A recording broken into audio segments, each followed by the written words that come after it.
Welcome to Pindar Poetry. We hope you learned something new.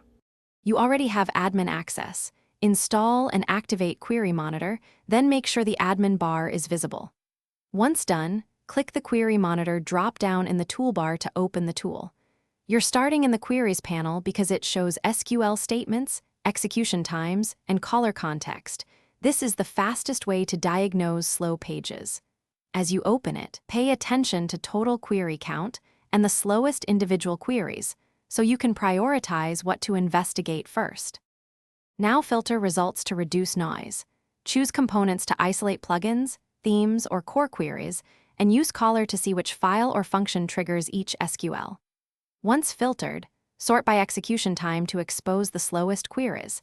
This helps you focus on what impacts page load. Click an individual query to reveal the stack trace and duplicate counts. Seeing duplicates explains why a minor query can create a major slowdown. Make sure to note exact SQL and parameters for later optimization or cache. Take corrective action based on what you found. Optimize the SQL, add an index, implement caching, or correct a theme loop that runs queries repeatedly. After each change, reload the page with Query Monitor open to compare query counts and times. This immediate feedback shows whether the fix worked.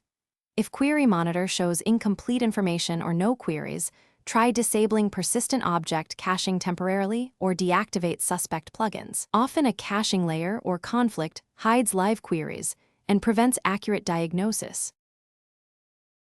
Thanks for watching. Consider subscribing if we helped you.